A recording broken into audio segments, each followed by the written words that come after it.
I'm Katharine Allen, and welcome to InterpreTIPS, where we answer your burning questions about the interpreting profession. Today's question comes from a viewer who wants to know how to get started in the interpreting profession when nobody is hiring inexperienced interpreters. It's a great question, and one common to anybody who's trying to get their foot in the door of a new career. The good news is that our profession is actually going through a period of rapid growth and expansion. Jobs in interpreting and translation have more than doubled in the last decade, and they are expected to grow more than 40% between now and 2020. So the jobs are there. How to find them?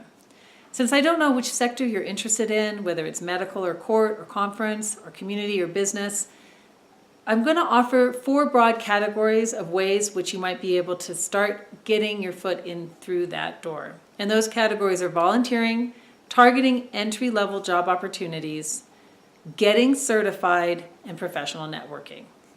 Let's start with the first one, volunteering. I want to be very clear. We have moved away from using volunteer interpreters in settings where a professionally trained interpreter is required, such as court or conference, or community or medical. Really, those are not the appropriate places to be offering volunteer services. However, anywhere where there are people who don't speak the same languages, there are opportunities to interpret. Perhaps you belong to a church where you could offer your services. Or perhaps you have friends and families who need help navigating everyday life. You could go with them shopping or help them navigate non-critical services where you can use your skills, but the mistakes can be corrected and nothing bad can happen because of them. But what you're really looking for is paid work. So let's go on to the opportunities that are more likely to move you in that direction.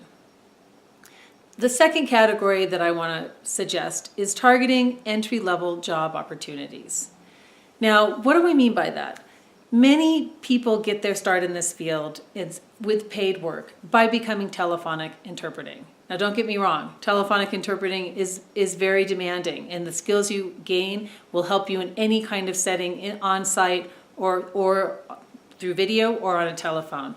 But it is a place where you can sign up, and by passing proficiency tests and maybe an entry-level interpreting test, you can get work and additional training and experience that will help you then have something to put on your resume and get the kind of job you may actually be looking for.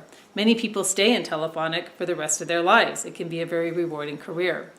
Another entry-level opportunity is one that is very overlooked, and that are these new opportunities coming from app-based interpreting services such as Babbleverse and Verbalize It.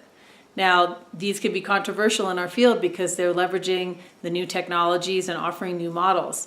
But they are places where you can sign up and according to your own schedule, you can get interpreting experience, and that experience will take place in non-critical settings and it will count. It can go on your resume.